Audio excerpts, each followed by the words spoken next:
we're still in Deuteronomy 1, and we're going to sort of, I just want to say that we were talking about the roles of Joshua and Caleb and the when the spies return. This is a recapitulation of that Yeah, story. yeah. And Verbing is mainly a repeat of with some not exact same words, right, the rest of what we already know. but this is something about all of our memories. This is a good commentary about human memory. That we sometimes interpret things a little differently, so we may use words that are slightly different from other people. And again, uh, I think this is a genius approach uh, to the entire concept. It is that the Word of God is exact, but what we remember varies with time and place. And I know the rabbis have expanded on this commentary as well. So I just want to say that. So understanding that we had been reading up to the point where God became upset with the Jewish people, especially those that when they saw giants, they decided they described. Let me put it this way: they described the people living in Canaan or Canaan uh, as giants, and so they feared going into battle with them, and that was the message they gave Moses. But Joshua and Caleb said otherwise. They said, no, we can still do it. And the reason was because God is on our side. So now Moses is adding into the story.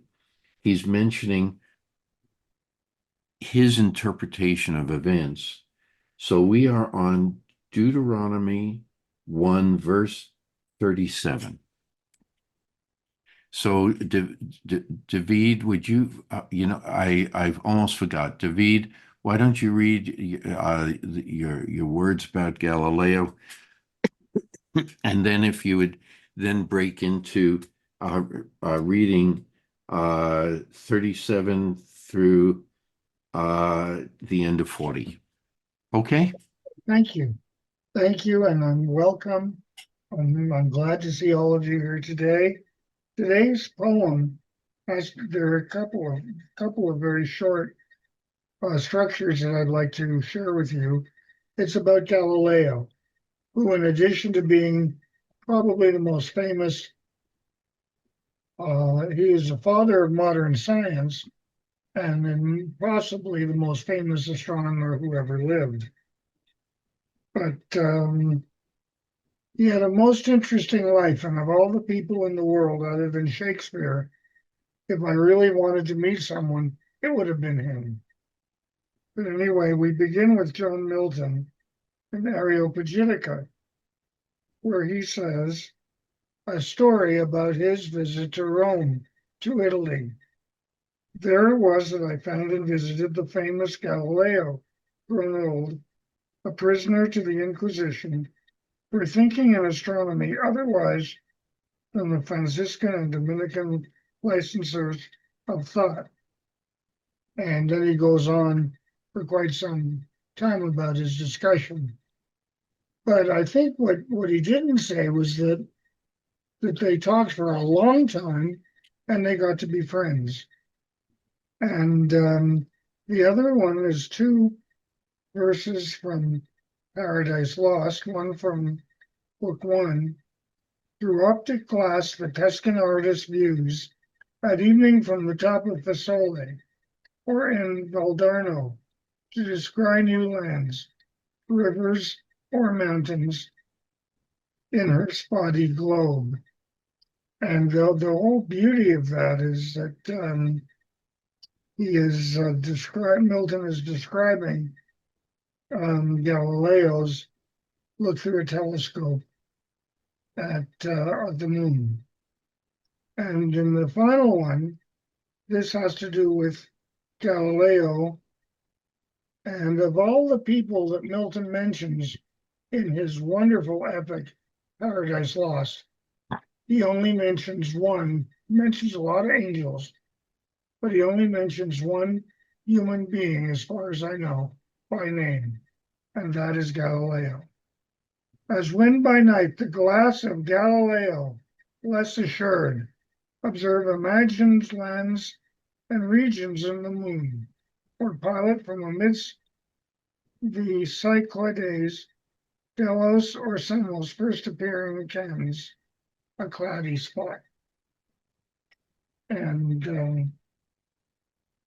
so this is our little meeting today. We have someone who can't be here with us, and that is Galileo, who I think would probably enjoy this Torah study very much. And back to you, Marty. Thank you. Okay, well, thank you. David, would you care to read Deuteronomy 1, verse 37 through 40? Yes. Also, the Lord was angry with me for your sakes, saying, Thou also shalt not go in thither. Joshua the son of Nun, who standeth before thee, he shall go in thither. Encourage thou him, for he shall cause Israel to inherit it. Moreover, your little ones, that ye said shall be a prey, and your children, that this day have no knowledge of good or evil, they shall go in thither, and unto them will I give it, and they shall possess it. But as for you, turn you and take your journey into the wilderness by the way to the Red Sea. Okay. In other translations, it's a little different. That's very old English, that the way it was written. But for those that have a slightly different version in English, again, I'm referring to Rabbi Plout's version. Because of you, the Lord was incensed with me too. In other words, that Moses was received the wrath of God just as the people. You shall not enter, and you shall not enter the land, Moses and the people of that generation. Joshua, son of Nun, who attends you, he shall enter it. Imbue him with strength, for he shall allot it to Israel. Moreover, your little ones, who you said would be carried off, your children who do not yet know good from bad, they shall enter it. To them will I give it, and they shall possess it. As for you, it's what God had said to Moses, as for you, turn about and march into the wilderness toward the Sea of Reeds. So there are different slight variations in the translation. Any ideas here?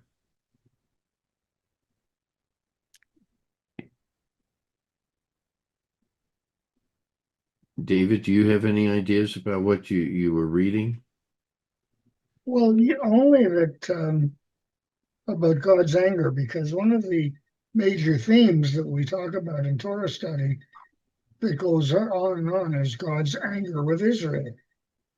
And my suggestion here is that is that when God chooses to lead, to have Moses lead the Israelites out of Egypt, he knows he's going to have problems with them for 40 years. He knows he's going to get angry with them, but he also knows he's going to make up with them, which he does every time.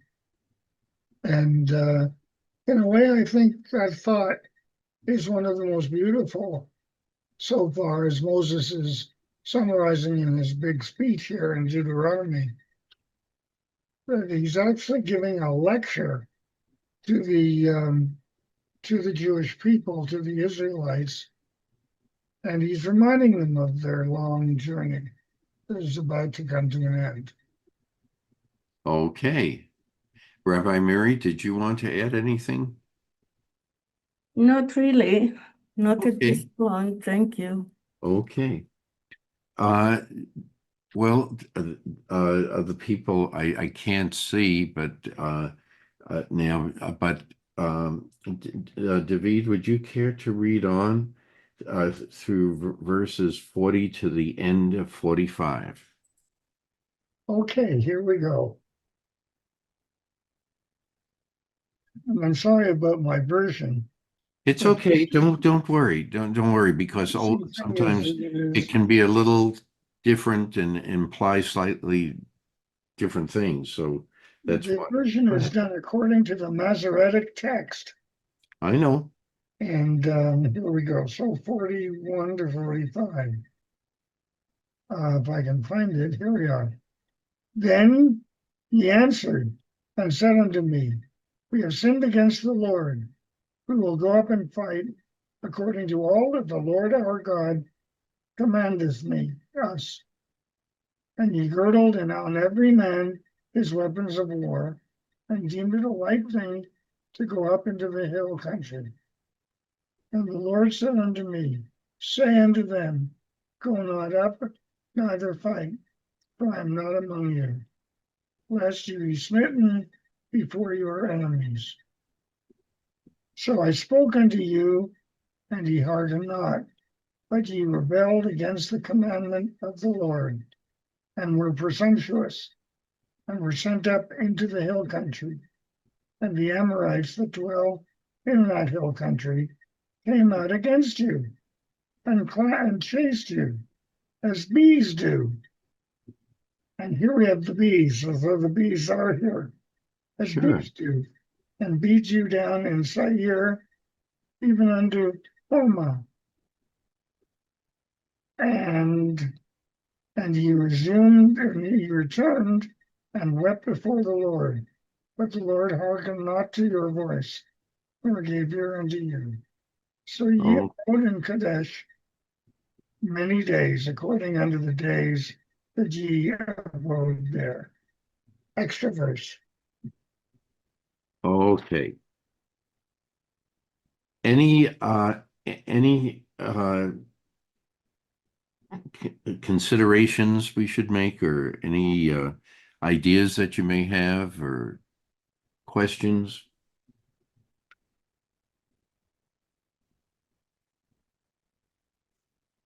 I think Mary is about to have an idea.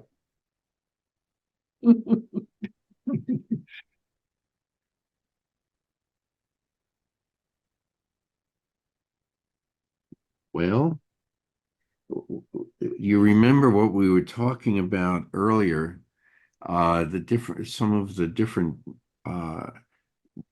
meanings that stem from the root word devarim or devar. And in what we were reading, we hear wilderness, we hear bees, command, uh, uh, uh, being told what to do, and that and the bees. So and wilderness. So again, uh, so the root word is still being used in multiple ways here. And that's what I think is a little interesting. Any other comments?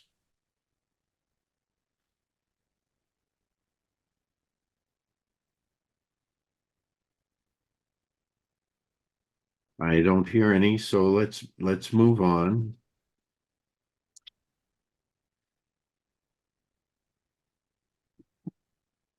Okay, David, you want to finish with verse 40, just 46, and then we can start with verse 1 Okay. for into into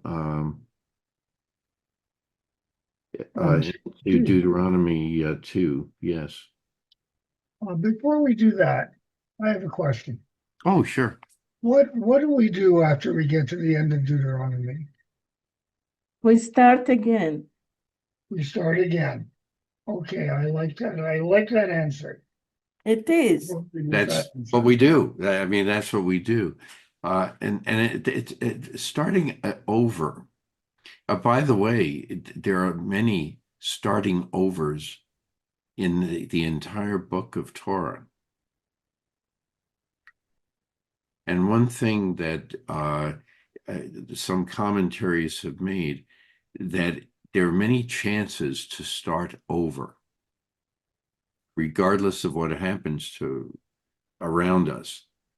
That we have many chances to start over and resume life with purpose. It's another way of looking at the Torah. Yeah, I like that answer.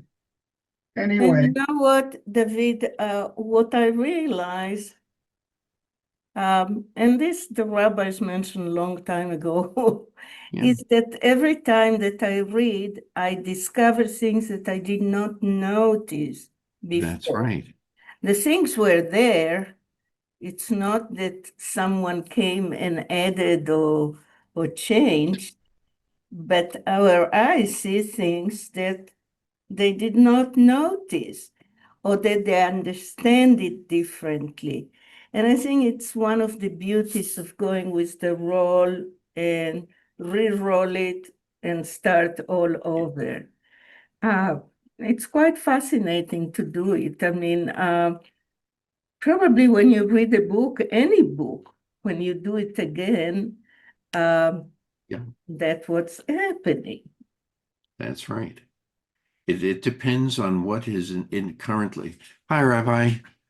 Good morning, good Shabbos. Good Shabbos. Rabbi Norm, So it's sort of interesting. Uh, I just wanted to say that one of the ideas that have come to me over the years in doing this again and again is that it is that we're trying to put order in the chaos around us. And if you think about what we said about the word devar, all of those definitions and different meanings and extensions of the meanings sort of are about putting order out of chaos. When we're in the wilderness, we can define that many different ways. We seek some sort of order, and that I think is one of the messages. Right when even in Genesis, right from the get-go, God is putting an order to the chaos. Okay, the entropy for those in physics, entropy that's around, and he put order into it so that uh, so that things could then proceed to the development of man, and then the story of the Israelites and so forth. So it's just so. Is this really defining a battle of order against the chaos around us? I don't see it, Marty. I don't see the connection of starting again connected with making order. But if you're in the wilderness, okay, which was one of the sub definitions that we had read, or the wilderness of the Israelites, uh, God is trying to put order into their lives through commandments, through other events, things like that. The different stories that we read, to make us think along the right path. I don't know, Rabbi Norman, your image just froze for a second. Am I still here? Yes. You're Yes, still fine. with us. Okay, all right. The with apologies for joining the conversation late. I hear what you're saying, Marty. I think I share the same little consternation that Rabbi Miri does. And let me suggest that maybe from the rabbinic or the thematic point of view, a better word rather than order might be direction. Okay. I Okay. like that. Oh, okay, maybe that helps me, that everything that is now happening, to bring the children of Israel out of the wilderness, the wandering, is giving them a direction, a purpose, guidance. That's a more meaningful term for me than the. Okay. But you're a Okay. scientist, Yeah, and I was so- just going to say that right, would be the yeah, scientific yeah, approach, yeah. right? You know Because what? Direction also in my mind, because is what does it mean to be, the story that we went through, that to be a slave and then walking 40 years, and it's the walking towards something, the issue of what direction means. It's if we want to be, the idea of the promised land, the idea, not even anything to do with the concrete of what is the promised land, what is a land of milk and honey. If we translate that into a concept and not, as I said, I think that concrete is a good word for me. That's how I see it. This is a story of having a purpose right. that we're moving towards. Now, and in the mind of everyone, it could be a different purpose. It doesn't have to be a real place. That in my mind, when we convert it to a real place, we are in tough Yeah. places. So It, that's the way I think about this kind of, if I translate the story to a metaphor, that's a good way. And use the word direction. It helps me. in science, we would talk about the direction in time. So are we talking about a continual cycle, or are we, like we were talking about the reading of the Torah? It would be no beginning, no end. Just No, I think as Miri was saying, I think it's finite. All right, there's a starting point and there's an there's a goal, there's an ending point. Oh, And that's then the way. perhaps you make the decision: are we going to recycle all over again? And if right. so, what changes would we make? In that, I think you used the word, in that Right. path. That's the halakha, not the law, but in the, in the path that we take. Okay. But I wouldn't see it as infinite or unending. Okay. I think Uh, I think I think I think to recycle, I think you said cyclical. Uh, you know, right. I think that recycling would have to be a definite choice, an explicit choice and decision to be made. Okay.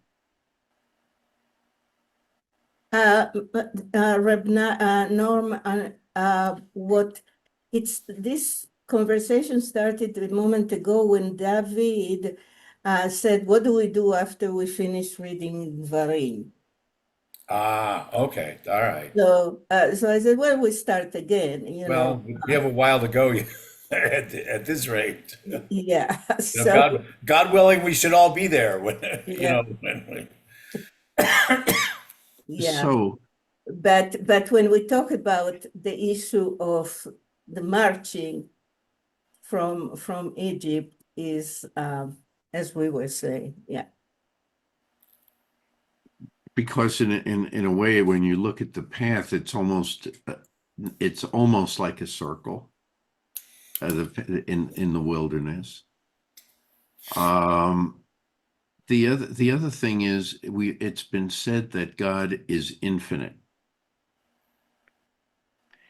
And is this when we take the Torah, we can talk about a circumference of the circle as being infinite. If you're living in that circle, you can have an infinity in time as a straight line. You can have so all I'm saying is that when I look at it from the standpoint of physics and mathematics as well as biology, it's evolution in a way. It evolves with time. It's been interpretations in different eras change according to the time within which that cycle of reading occurred. But it's like a series of circles going along a continuous line, almost like a spiral. And again, that's out of Paradise Lost, cycles and epicycles. That's right. That's right. When you speak about Milton, that is one of the concepts, and that was one of the mathematical concepts that were very prominent in his day, and Galileo is changing all of that.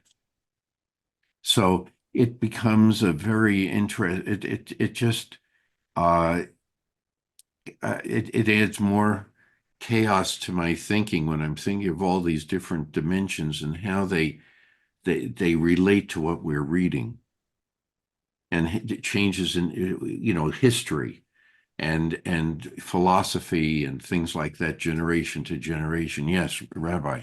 Okay, without asking for an explanation based on Albert Einstein, but to those who have the scientific orientation, okay, is because your reference was to time, right? So is time relative or is it absolute? In other words, when the Israelites talked about the amount of time that it was going to take them to, based on their seasons, their agricultural seasons, or based on a lunar cycle, whatever it was, Mhm. is their concept of time the same as our concept of time, or is it just the nomenclature that has changed? It's relative. Time is relative. Clocks move at different speeds depending on direct motion and like that. That's also Einstein. So and yeah, that's relativity. So time is a variable. But The time in the Torah, Marty, it's like a different issue because we see so many times people ask in Torah study, but you already said that, or Right. is this coming again, or are we repeating ourselves? So there is no linear time. It's just I'm going back to Norm's word. It's maybe it's a direction only. We asked the question, what Sarah lived 100 and whatever. So it it has a different meaning that put just like we put meaning on time and say, well, an hour has 60 minutes, and so it's a very what's the word I want? That has been established by someone or by, Mm-hmm. and there is I don't know. You see, because it says 40 years they were in the desert, and now a new generation. And do you believe that it was 40 years exactly, or what was it? So the issue of time as a notion is a very difficult one in the Torah. And I would say it's not relevant. That's my feeling. Yeah, I agree Well, with when the you. minute you use the word direction, it implies time How so? because it takes you so many measures of distance to reach a place in a certain amount of time. So it depends on that's why time is relative. We look at an ant, and to go from point A to point B may take forever. Okay, the further we look out, time becomes shorter segments. And so as soon as we mention the word distance, we're speaking of time, But we time and didn't talk place, about distance. We didn't talk about distance. or direction, or But direction. direction. Direction is a different thing. In and on my screen, I'm between the two of you, right? Okay, but I was going to say there are two. right. That's right. It's um, again, it's different. It's different definitions and different usage of the term. Direction in in Jewish thinking implies one thing. Direction from the philosophical or scientific and in Oh, implies something else. So Sure. yeah. I'm not sure. It's like even the terms that we use for God. I mean, it means one thing to they say gamze v'gamze. This and this. You're right Both and you're right. words. They're Right. both words that are legitimate. Yeah. Okay. It's the battle I'm having between the right side and left side of my Yeah, brain. so while you're talking about and now when you with the word time, one of the most familiar usages that we have is in Shehechianu. Shehechianu v'kiyamanu v'higiyanu Right. lazman hazeh, to this time. Okay, we give thanks that that God has brought us in life to this time. What does that mean? Does that mean to this moment, to this opportunity, to this interaction? I mean, I know how Martin Buber answers it. I don't know how necessarily that I answer it, or any of us would specifically define time in that context.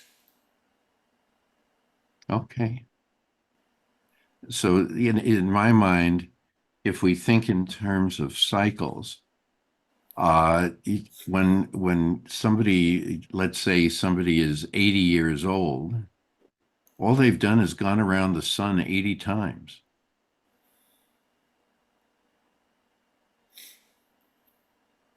but to the individual, it's seen forever. Well, it was forever. That's right. That's the point. Persons- That's that's another way of thinking about this.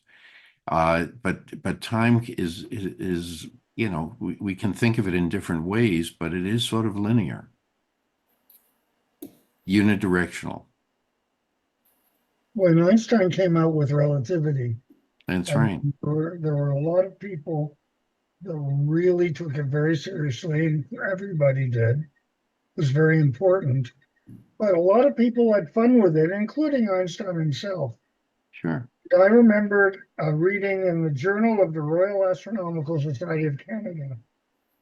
They ran this little ditty. There once was a lady named Bright, whose speed was far faster than light. She set out one day in a relative way and returned home the previous night.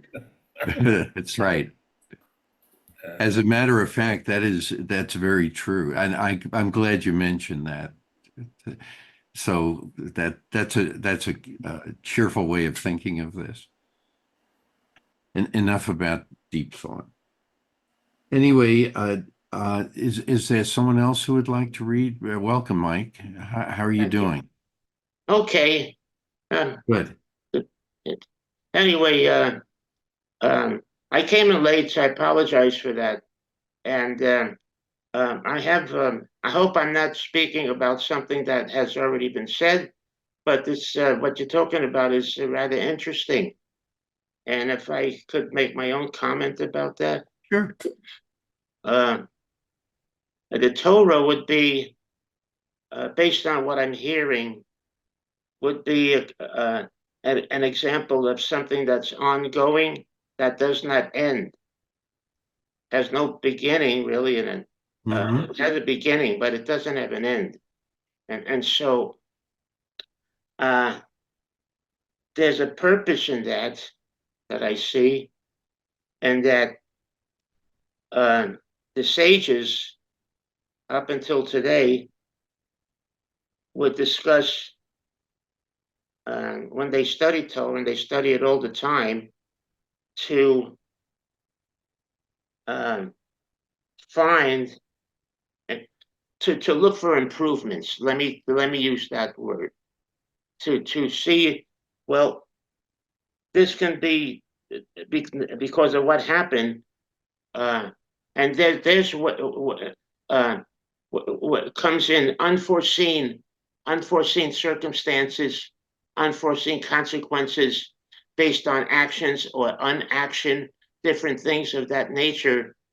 And it was intended, I would say, for this this this complete circle of study, which is time. It's my opinion, it's timeless, and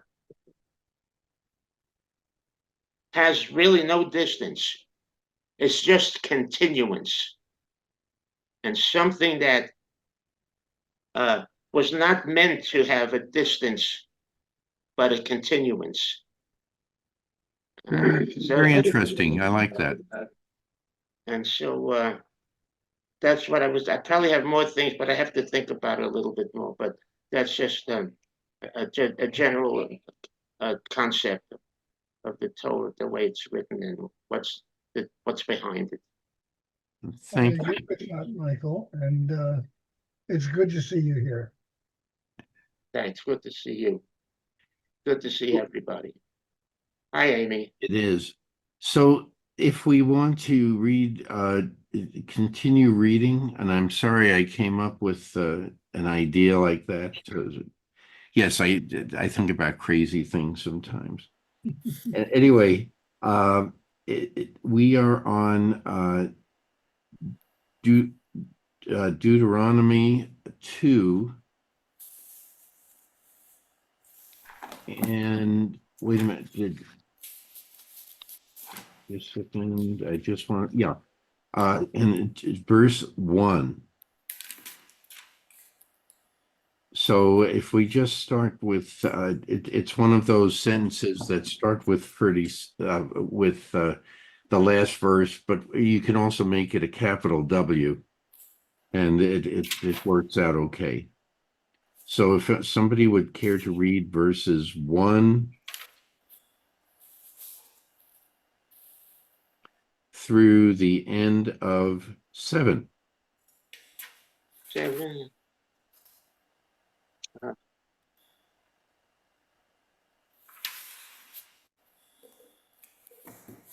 Okay. Um, Thus, after you had remained in Kadesh all that long time, we marched back into the wilderness by the way of the Sea of Reeds, as the Lord had spoken to me, and skirted the hill country of Seir a long time. And the Lord said to me, you have been skirting this hill country long enough. Now turn north and charge the people as follows. You will be passing through the territory of the kingsmen, the descendants of Esau, who lived in Seir. They will be afraid of you. Be very careful not to provoke them, for I will not give you their land so much as a foot can tread on. I have given the hill country to Seir as a possession to Esau. What food you eat, you shall obtain from them for money. Even the water you drink, you shall procure from the money. Indeed, the Lord your God has blessed you in all your undertakings. He has watched over you wandering through this great wilderness. The Lord, The your Lord, God, has given with you those past 40 years. You have lacked nothing. okay, any comments?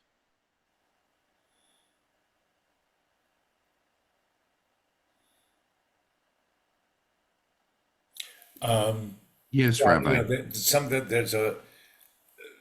Some of the rabbis ask, well, why are the descendants of Esau, the Edomites, why are they being treated so nicely, from God's point of view? And there's a midrash that says that Esau um, uh, wound up, even though Jacob, even though Isaac wound up blessing Jacob and stealing the birthright, so to speak, Esau didn't blame Jacob. Didn't blame Isaac. And so the midrash is that Esau anticipated the one of the Ten Commandments of honor your father and your mother, and hence then, even though Esau, they were going to be on at odds with each other continually through history, but that God would respect Esau's territory because Esau respected his father, honored his Right. father. Yeah, I didn't tell that correctly, but that's the midrash. That is interesting. Uh, doesn't Esau receive a second blessing from Isaac?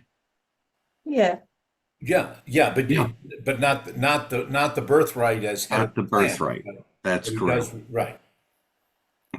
So it's a very, I think it's an interesting deal.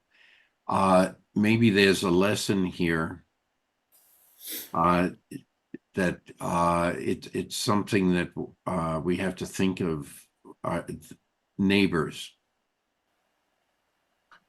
Indirectly, they're related to us. Hmm. And they they're no longer exactly brothers or sisters, but Right. various cousins, and Right. it And it's a fascinating yeah, but problem to deal with. the lesson moral, I guess we would say, is that the Israelites are supposed to respect the descendants of Esau, the Edomites. Okay. Right, Ultimately, what happens, however, because Esau becomes the synonym or the archetype for Rome. So, right. so Esau and Edom become the euphemism for all of Israel's enemies, like Amalek. Yeah, Yeah, and here, oh, I'm sorry, Amy, go ahead. Amy, go ahead. And then Who, Rabbi Mary. in today's terms, who are the Edomites? Edom is on the West Bank. It's probably Jordan area. Yeah. What does this say? The eastern part of the Arabah, northward from the Gulf of Aqaba to the southern end of the Dead Sea and Wadi Zered. I never walked through Wadi Zered. But it is in that, It would be Dead Sea is in the south and South of Moab. yeah, Yeah, if right. Moab is opposite on the east side of the Jordan, opposite where Jericho and Jerusalem even are right. now, then South Edom would be just south of that. Yeah. And then you have, that's right. And then, so that would be a portion of what we now call today Saudi Arabia. That's fair there. No, No, that's further. It's still Further Jordan. south, It's still Jordan. it's, It's it was modern day most, Jordan. how about Syria? and No, you know Syria's what? north. Golan Heights? Syria's north. Okay, What it's interesting is that in Hebrew, the Sea of Reed is called uh, Yam Adom, which is from the word red. And we know the readiness from Esav, that he was red hair and so forth, and the Edomites that we call, but it's the reflection of the mountains into the sea that caused to some people to see that it's the Red Sea, right. the one that's in by Aqaba, which, by Amy? the way, some of the people that are stuck, that this is nothing to do with the Torah. Some people that are stuck abroad and couldn't come into Israel because they would come back to Israel because of the war, that planes wouldn't fly. So one of the ways that they did it is to go to Aqaba through Egypt, and from Aqaba to the Jordan passes to come through the land, that there is a pass there into Israel. But what I find interesting is here is that Jacob, already stole from Esau. And here they tell you, don't steal again, just pay for what you need to take. Right. You did that once, That's right. just now pay for it, not take for granted. Now you have to be careful. Amy, is the map that you're looking at, is that a modern Israel map or biblical? Modern. Okay, so if you can find in Jordan, if you can find where Petra is, Oh, that's way south in Jordan. yeah, Right. then been north there. of Right. Petra is probably near the southern border of what Edom would have been. So going north from going north from Petra on the east side of the Dead Sea and going north from there. Thank you. Okay. Any other comments? Discussion? But it wouldn't include Iran and Iraq. No. No, Just no, Jordan. I don't think it was that far east. No. Okay. it's really the closest, it's in the border with the Israel of today, Jordan. Okay.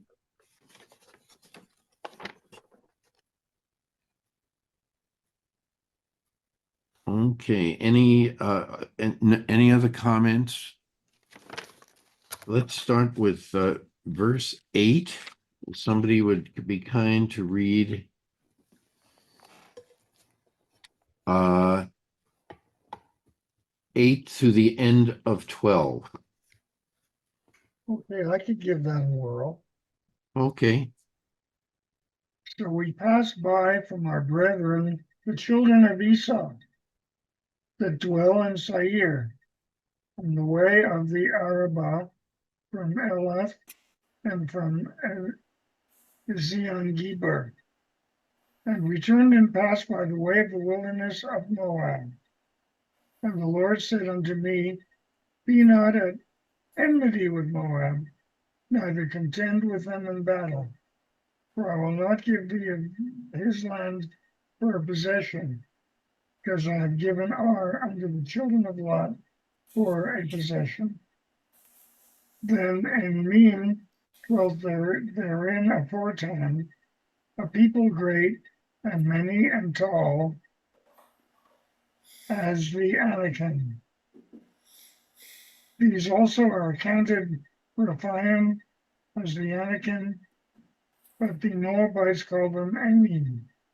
And in Seir dwelt the Horites aforetime, but the children of Esau succeeded them, and they destroyed them from before them, and dwelt in their stead, as Israel did unto the land of his possession, which the Lord gave unto them.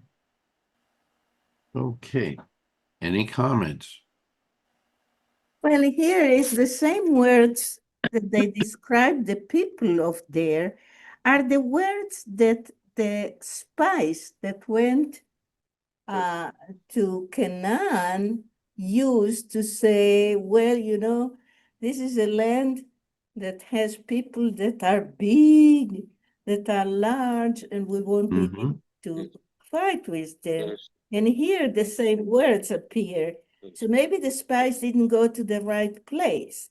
And they have instead of going to Canaan, so they saw these large, big people.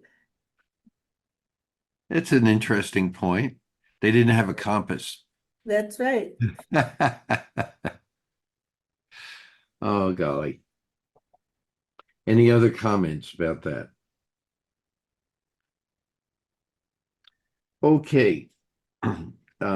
If somebody would read verse 13 through the end of 19. Michael, would you be able to read for that? I'll try to do it. Up now across the Wadi Zered. So we crossed the Wadi Zered. The time that we spent in traveled from Kadesh Barnea until we crossed the Wadi Zered was 38 years, until the whole generation of warriors had perished from the camp, as the Lord had sworn concerning them. And the land of the Lord struck them to root them out from the camp to the last man. When all the warriors among the people had died off, the Lord spoke to me, saying, You are now passing through the territory of Moab, through Ar. You are then to close to the Amorites. Do not harass them or start a fight with them, for I will not give any part of the land of the Amorites to you as a possession. I have assigned it to a possession, as a possession, to the descendants of Lot. Continue. Well, first, are there any comments about this?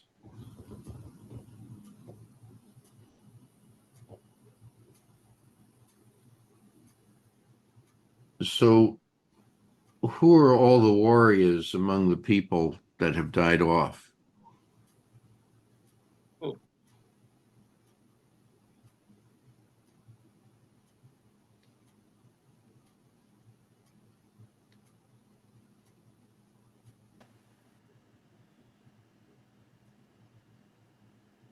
Any comments? Well, I don't think that I would question warriors as the translation.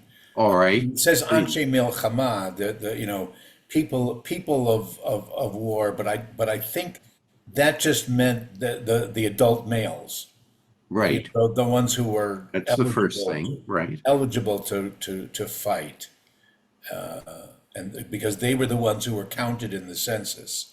Right. I don't think it necessarily had anything to do with their being, punished for military inefficiency or anything like that. Right. Are these the first generation? Is it implying the first generation is dying off? Oh, intentionally, Yeah, and intentionally, that's the pattern. So that right, only those who were born in freedom, with the exception of Joshua and Caleb, would right. would enter the promised land. Very good. That's the irony of this whole story, that the people from the beginning, which leads to another question. Why, if you're going to want people to inherit something, why is it important for to do it for the next generation as opposed to the first generation? Next generation and on, or the second generation on, as opposed to the first. I'm sorry, I need you to Well, if it, what have been the issues that involved the first generation? What are the different issues that the Israelites had? And we've discussed this innumerable times. right, right. That they had experienced life in Egypt, okay, and how that affected their thinking at various times. Any others? They were also they kvetched a lot. Sure, They were complainers. They had in the Torah's terms they had sinned. true. Many of them, or they had allowed the sins of the golden calf or this and that. They had allowed that to happen, even if they weren't officially participants. Time for a fresh start. Yeah, and I think that's what is implied here. So that it's a new beginning, if you will. There have been a series of new beginnings, but this is another new beginning for the Israelites now. Yeah, I, when I you think Elie Wiesel has a story. I think it's Wiesel has a story like a modern midrash also, about that the generation that had witnessed God God having punished innocent Egyptians. Mm-hmm. Okay, that was an aspect of the psyche that God didn't want the new generation to have to live with. Okay. I don't remember the entire story or the entire midrash, and I think it's Elie Wiesel. I guess we could look it up somewhere. Okay. I read recently another piece of this. You know, we say that they have the slavery mentality and so forth, but one of the things that I read is that the only way that they knew how to encounter um, opponents or enemies was what they saw, what the Egyptians have done. They have not seen any other way of responding to an enemy, to someone that. So it's, I think it is an interesting way of thinking. Um, if we bring it into today, where did Israel, the Medinat Israel, the state of Israel, learn to fight? Interesting. So I think it's a very interesting way of looking at it. Just like you say, Norm, that, you know, the issue of killing the Egyptians that were not involved, that these days we call it collateral kind of thing. Collateral damage, yeah. Yeah, with having a goal to achieve, how do we get there? Who is our model to do that? I thought that the whole approach to see how we, in this case, in Varim, are told what did we do, uh, where did we learn it? So it's not a simple way of thinking about that God needs to tell them, do this to the Moabite, don't do this to Amorites, do this to Edomites, don't do that, as we say, parasites. So,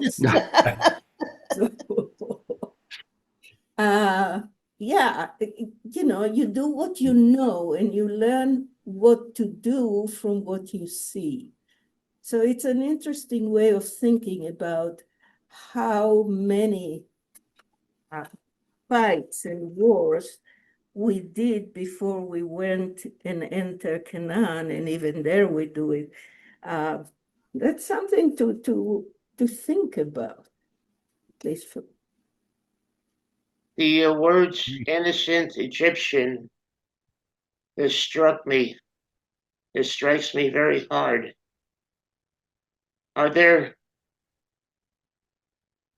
innocent Jews? I'm just connecting that for the sake of connecting this. The couple that was murdered in Washington that was going to go to Jerusalem to get married. The 1,200 plus people on the dancing for a music concert in Israel. It's very, very hard for me to hear those type of things. Innocent Egyptians. And there are innocent Egyptians. Everybody is innocent except the Jews. It's a very, very difficult thing to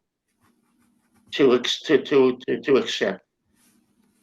Just had to say that, and I didn't want to disrupt anything, but it came to mind. Thank you, Michael. Yes, Amy.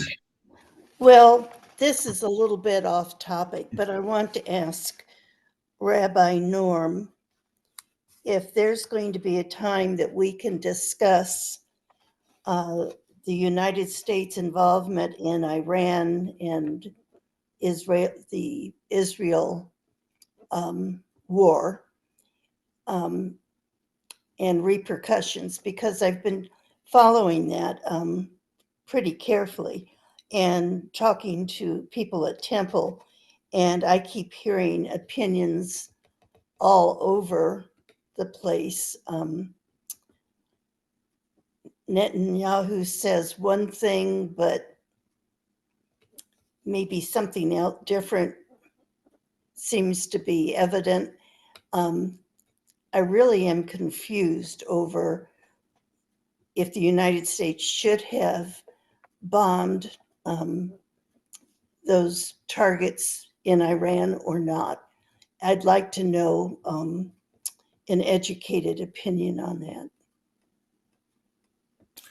Okay, I'm going to suggest that this be done aside from Torah study because Yeah. I see it Let going into politics. let me just directly answer Yeah, the first part of Amy's question. sure.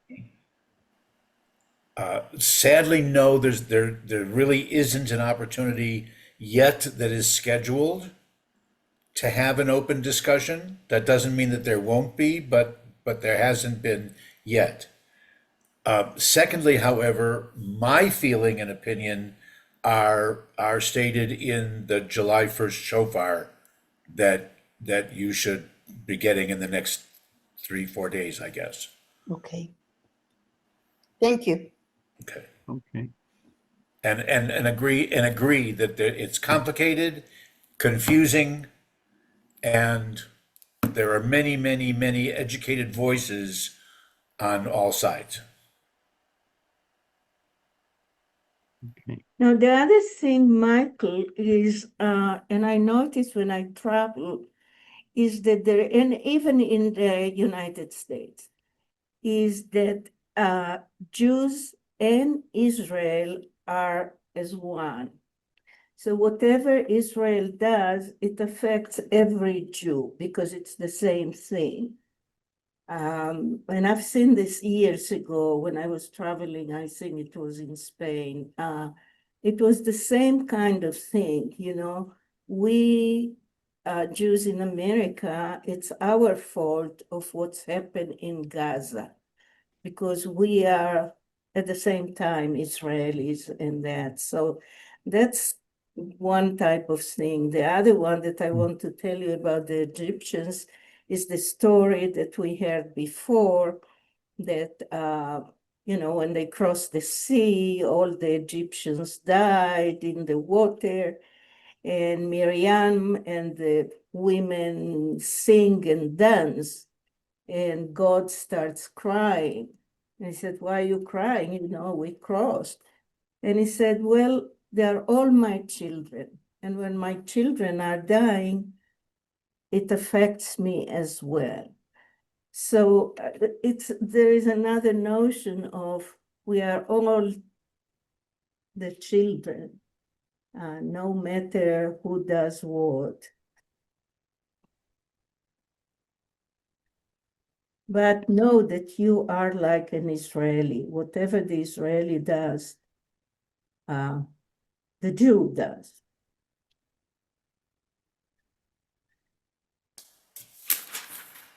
Okay, any other comments?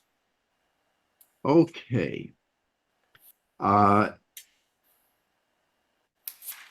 think we're on verse 20, is that right? I sort of lost my place. Yeah, we're at verse 20. Okay.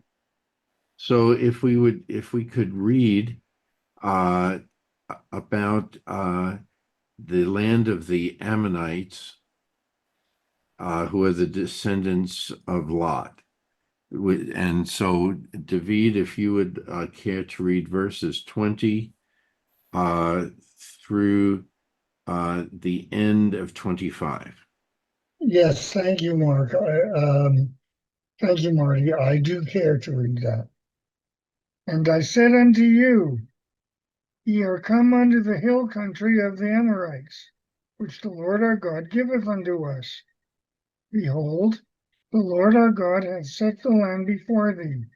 Go up, take possession, as the Lord, the God of thy fathers, hath spoken unto thee. Fear not, neither be dismayed. And ye shall come unto me, every one of you, and said, Let us send men before us, that they may search the land for us, and bring us back Excuse me, word. David, are you in the right place here? We're on Deuteronomy 2, Oh, I think I'm verse wrong. 20. Yeah, you jumped to chapter 3, David. Yes. Actually, I think I went back to 1. But, Oh. Okay. okay, where are we? Chapter 2, We are verse. Deuteronomy 2, verse 20 through the end of 25. Okay, once more with feeling. And this time, if I get it wrong, just help me with olives. That also is accounted a land of Rephaim. Rephaim dwelt therein aforetime, but the Ammonites called them Zamzumim, a people great and many and tall, as the Anakim. But the Lord destroyed them before them, and they succeeded them, and dwelt in their stead, as he did for the children of Esau that dwell in Seir, when he destroyed the Horites from before them. And they succeeded them, and dwelt in their stead, even unto this day. And the Avim that dwelt in villages as far as Gaza, and Caphtorim that come forth out of Caphtor, destroyed them, and dwelt in their stead. Rise ye up, take your journey, and pass over the valley of Anon. Behold, I have given into thy hand Simon the Amorite, king of Heshbon, and his land. Begin to possess it, and contend with him in battle. But this day will I begin to put the dread of thee and the fear of thee upon the peoples that are under the whole heaven, who, when they hear the report of thee, shall tremble and be in anguish because of thee. I hope I got that right. Okay, close enough to to Plout if we were following carefully that it's okay to be. Any questions?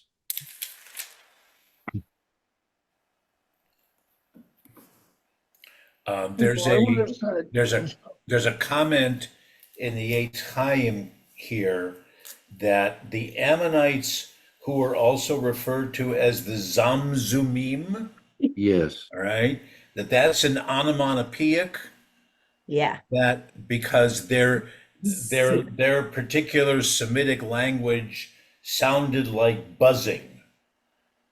All right, in other words, it says translation: the buzzers, the people whose speech sounds like buzzing, Zamzumim. And you know what, Marty, you started with the Shoresh Dvarim, and one of them was Dvorah, Right, Mm-hmm. which is a B. the B, That's right. and today we use Zimzum Advorah. Yeah, when I lived in Israel with a family in Haifa back in 1965, the youngest boy, the younger of the two brothers that I had, his name was Boaz, but we all called him Buz Buz.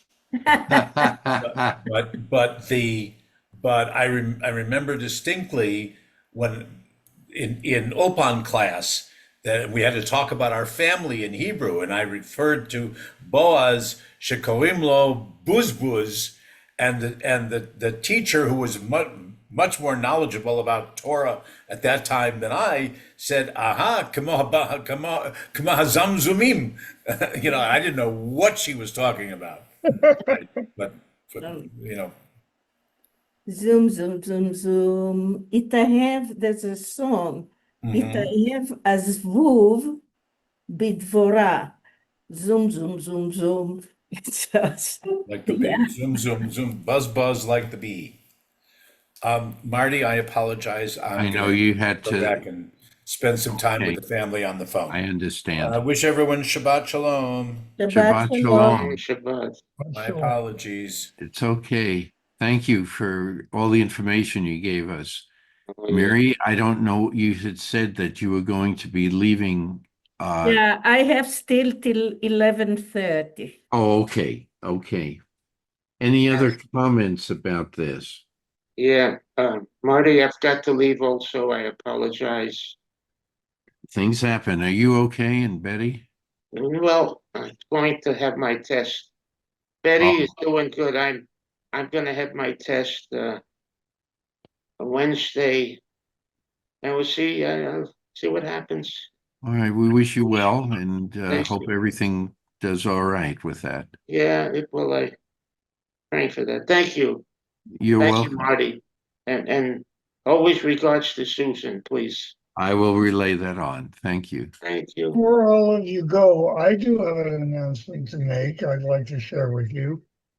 And that is that next Saturday I will be lecturing at the Mensa annual conference in Chicago, which means that I will have to miss Torah study next Saturday. Oh, But I'll Yeah. be 2 weeks from. So the same me, because I'll be in Seattle. now I have to ask some questions about the discussion that we were having. Mary, you're on the spot because between you and the rabbi, this question would be directed to both of you. When we talk about phrases like what is the buzz? All right, or busy bee. Are we talking about you know, in English, what is the buzz? Well, that's what's the latest information. What have you heard? That would be from another way of saying, what's the chatter about? What's going on?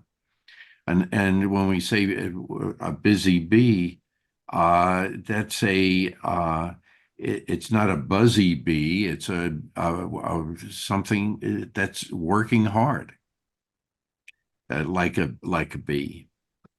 And so in Hebrew, do they have the similar connotations?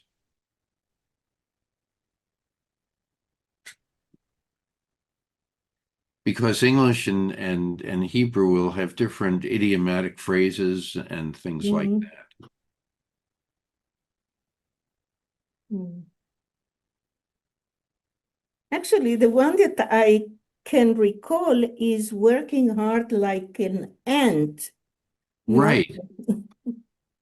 Yeah. Yes, because and that's what was said. Any colony of insects was part of that, and that's why I was curious about it. So each people, you can have a frog in your throat, or you can be hoarse. Yeah. Yeah. It depends on. Stubborn like a donkey or something like that. That's right. These idiomatic phrases you start wondering about, but that came to mind. Anyway, David, you're on again. If you would read verses 26. Uh, f- uh, and well, first, any comment about verse 25? This day I begin to put the dread and fear of you upon the peoples everywhere under heaven, so that they shall tremble and quake because of you whenever they hear you mentioned. Any comments about that?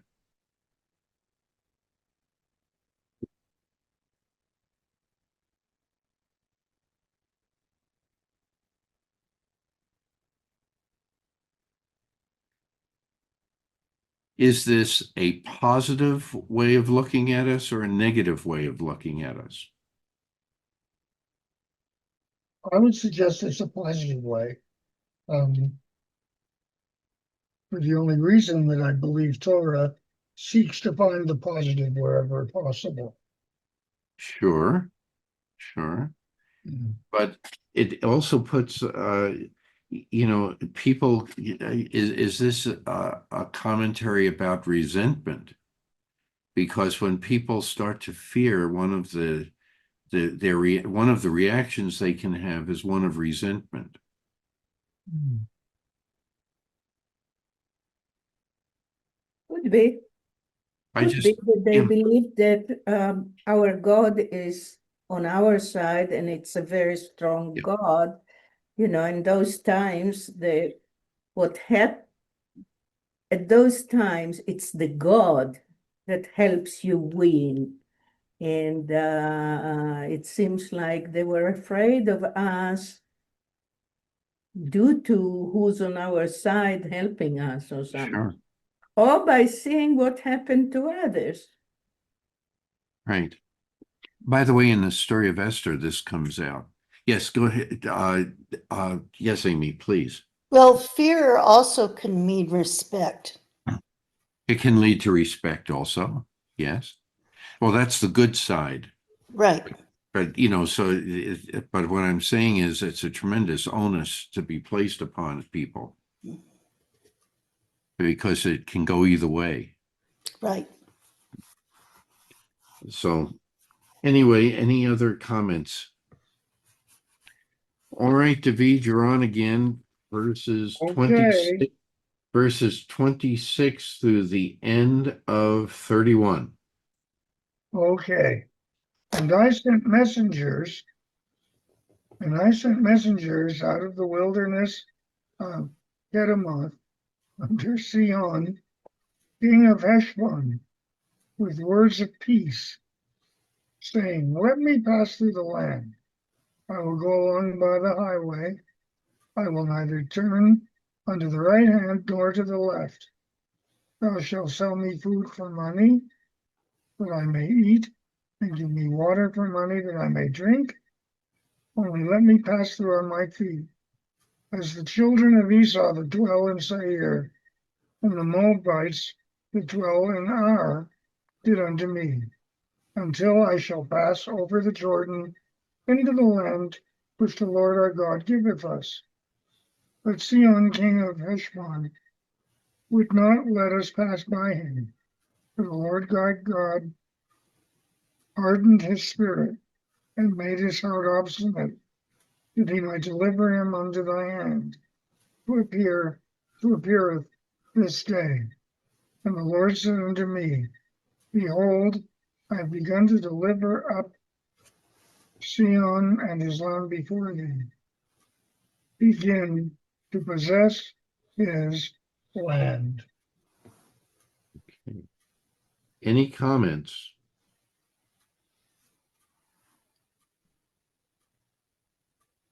Well, it seems to be a reminder of kind of what's happening today in many ways. Yeah, yes. By the way, David, you know something about Shakespeare in verse 27. All right, I will keep, and it says, I will keep strictly to the highway, turning off neither to the right nor to the left. Does it remind you of one of the soliloquies in Hamlet?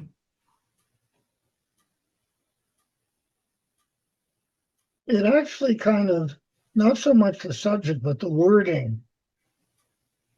And I have of late, in Hamlet's soliloquy, where he says, I have of late lost all my custom of exercise and all my mirth.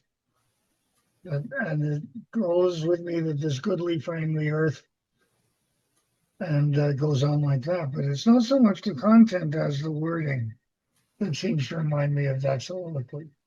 I was thinking of Polonius and his statement to his sons who are going to Denmark.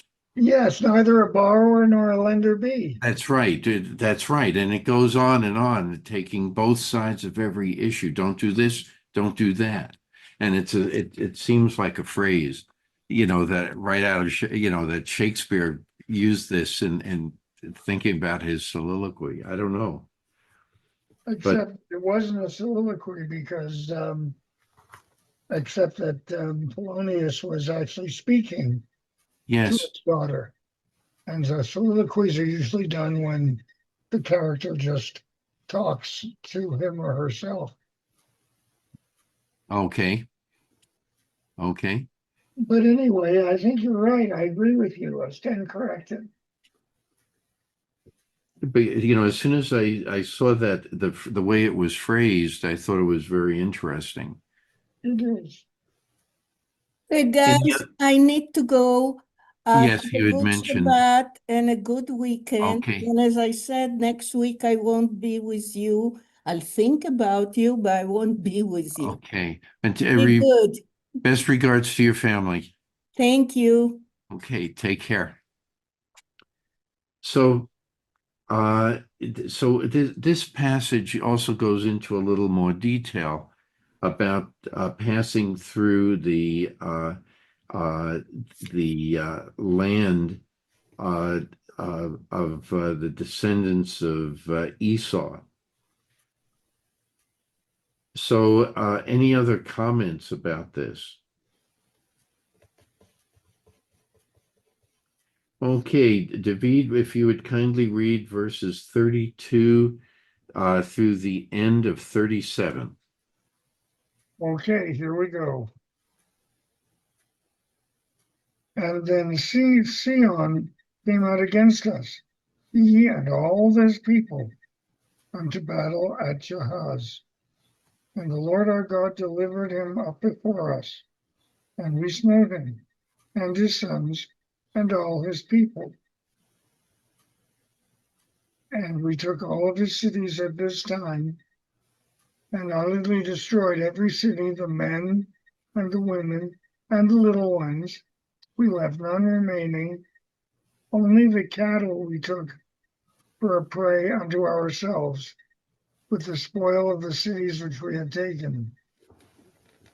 From Aroer, which is on the edge of the valley of Ammon, and from the city that is in the valley, even unto Gilead, there was not a city too high for us. The Lord our God delivered up all before us. Keep going to the end of 37.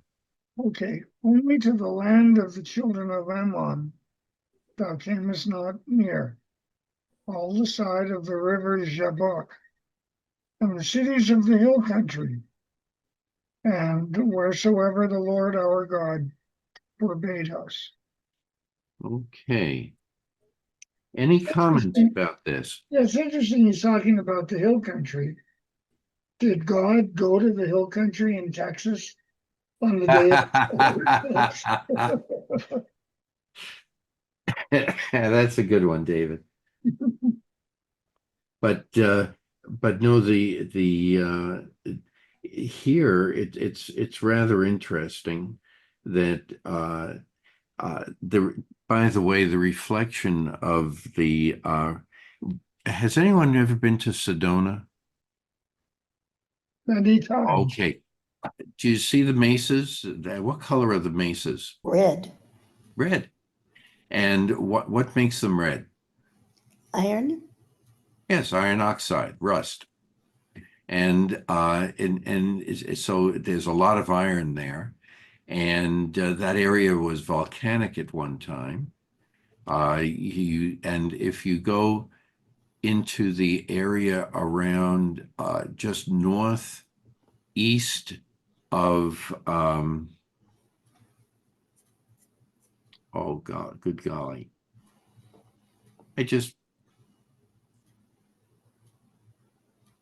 David, what is the town that has the observatory up there in North Arizona? Lowell Flagstaff, That's right, Flagstaff Lowell Observatory. and the Lowell Observatory. There are volcanoes there. Yeah, the San Francisco Peaks. That's right. That whole area is volcanic. And so this is essentially the same type of land that they're going through. And remember, many, I don't know, maybe almost a year ago, maybe longer, I asked the question about the hill country in northern Israel. Is it, where the grapes are grown, the vineyards and everything? It's all volcanic. It's a whole volcanic chain that extends down that region. And it's a very interesting thing. That's the science part of me, and I apologize. But I think it's very interesting because this keeps coming up in the Edomites. Well, their land is red, and that's partly of where they're inhabiting. So it's fascinating that many towns and cities are going to be taken over by the Israelites. And then any words? I mean, the last phrase, do not fear Og, the king of Bashan, because God is going to deliver him and all his men and his country into your power. So these are words of encouragement. Maybe some people would say that it's also words of prophecy because it comes to pass. This is what happens. And maybe that, so all these different phrases that we started to discuss today are showing up in our in the rest of our discussion about the word devar or devarim, which is the word Deuteronomy. So I just thought it was an interesting side to this. But next week we will start with Deuteronomy 3. And by the way, in some of David in your text, in the Hebrew at the top of the page, just like in a dictionary or an encyclopedia, there are words to give you a place where you are. And in the upper right, you may see Devarim, bait, or it's a bait or a vav. It's a bait, so that's two, and then Gimel follows that after a colon, and it's Gimel is 3 in Hebrew. Okay. Aleph, Bet, Gimel, Dalet. Okay, and so if you go further ahead, in chapter 4, it will have a Dalet there. Okay, and then the numbers are expanded for us in the rest of the columns, which verse you're reading. So the numbers are continual. You see the letters before each place a new verse starts. And that gives you a place in Hebrew. So that's why Rabbi Miri and Rabbi Norman can easily go right to the site. Okay, but it is not in Torah. You don't have those extra notations in Torah. Okay, so it's an interesting commentary. Anyway, I'm going to end a little early today. I think it'll be good for my voice. And enjoy the heat. Okay, it's going to be another warm day, but this is normal for this time of the year, and so we should revel in it. That's how I'd like to see you in 2 weeks then. Yes, David, have safe travels, and I'm glad that you're going on this trip. You'll have to let us know what transpires. Okay. Okay, yes, Amy. Has Sue had her surgery yet? No, she had to put it off. After our trip, we both came down with horrendous colds. And we just could not, she had to cancel her surgery. It'll be done later in the year when the timing is just bad for everything. So it'll be done later in the year. But we both were ill for quite a while, and it's now everything is rounding the bend. That's, But thank you for asking. Thank you. Mm. By the way, Alaska, anyone who ever has an opportunity to go there, it is beautiful. It is our last frontier for the United States. Yes. Yes, Amy. when I was in Alaska, they have the nature talks on Yes. board ship. Yes. And one of the naturalists told us that if you take a card table and place green felt over it, and then you place a quarter on that table, the quarter represents the amount of Alaska that's been explored. That's right. Yeah. It's exactly correct. Every year they're finding new things. New dinosaurs have been found in Alaska Ooh, just this year. Because they find them in areas in the Yukon. Why not in Alaska? And so, but they have found that, of course, that's going to open up new ideas about what happened, because we think that the human race came across the Bering Straits, right. the Aleutian Islands, and everything into North America from Asia, and it's fascinating. It is. However, when you look at the Inuits, okay, which are one of the Indian tribes in Alaska and in Canada, in Greenland, in Russia, and in Finland and Norway, okay, and Sweden, that whole stretch, and into Iceland, okay, they were inhabited by Inuits. And maybe they just took the shorter route of coming across a frozen area around the North Pole, the Arctic Ocean would have been frozen over at that time. So who knows? Who knows? We don't, but it's fascinating when you look at the Earth that way. It is a small world. And we don't think of the explorations of the Inuits. But at one point in time, they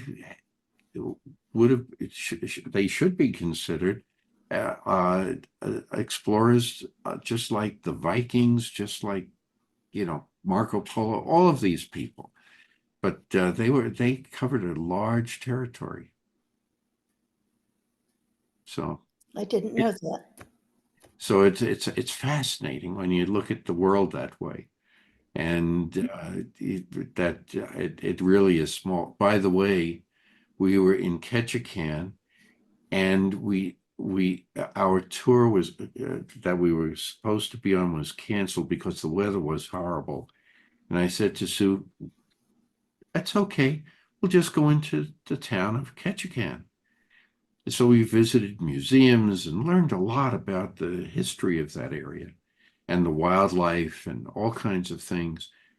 And on the way back, we stopped in one shop, and in that shop was a little old lady just like us, okay, and she is waiting on us and talking with Sue, and she was born in Brooklyn. Oh, Well, Sue was born in the Bronx, and I lived in Queens. I was born in Georgia, but we lived in Queens for a while, and we were talking, she wound up, she was also an alumna of our college alma mater. Oh. Okay, so it is a small world. Yes. You meet, And Wendy was born in Queens. excuse me? Yes, Wendy that's was right. born- That's right. So as you meet people from, no matter where you go, you start to get to know them and you see you have much more in common with them. And that's a good commentary too on, we can look at the world as hostile, but we can also look at it as a great place to make friends, Yeah. no matter where we go. And it's fascinating. So we had it turned out to be a great day, despite the weather. So it's one of those things that this trip was phenomenal. It was nature oriented. And as soon as I saw it, I said, this is a different type of tour. We've got to do it. And despite the weather one day, it wasn't nature, but it still turned out to be good. So it's an interesting commentary on everything. Is you don't hear the good things that occur in the world. You only hear the bad things. Right. So I wanted to interject that. And Amy, that we were in the panhandle of Alaska. We had been to Alaska before, and we followed the Alcan Highway. And Oh, these towns are also on the Alcan Highway, in a way, because they're on the shore, but the Alcan Highway is further removed from them. But once they get there, they can go across all of Alaska. And the history of Alaska is fascinating. A lot of people don't know that Japan had invaded Alaska I didn't know in that. World War II. And that's why all of the Alcan Highway and all the history, everything comes together. So, so all the naval installations, the army installations were there, and they're still there. So it's fascinating as you read it and enjoy it. And the earthquakes still occur, the volcanoes still erupt in this area, and I'm sure they're going to find more gold eventually there. And then you have Wyatt Earp to bring us down to our area. Right. Okay, he goes to California and also up to Alaska, which is interesting. I didn't know Wyatt Earp went to Alaska. He was a peacemaker. He had a reputation. He had a reputation from Kansas, and the Kansas territory winds up in the Arizona area. But he's hired by Wells Fargo, and then he goes to California as a peacemaker, and also up to Alaska and back to California, where he dies. What was going on in Alaska that took him? Gold rush. Ah, of course. Of And course. so he was just following, if you think about it, silver and gold. He's the peacemaker for all these areas, and he's a marshal, and he's going to do it. He's going to volunteer to do all of this, which is fascinating. So you can see how another piece of history winds up in our backyard. Well, it's also fascinating from the standpoint of how difficult it was to travel Yes, distances compared to today. You yes, know, we think of Alaska as very far away, but we can fly there. He couldn't do that. that's right. He could use the train to a point, had to take a ship to a point, and then A mule. and then a mule, and then they had a train in Canada and in Alaska that goes from Sitka and goes through the gold mining territory. They had to get that gold to be transported out of there. Are all those mines closed down now? Yeah, yeah. But I'm sure there's still some in the Fairbanks area. There's gold. You see remnants of old gold mines and things like that. panned for gold, and in 2008 found $28 worth of gold. It's probably worth $100 today. Wow. Oh, it's fun. It's fun when you think of it like that. But anyway, Shabbat Shalom, and have a great week, and see you next week.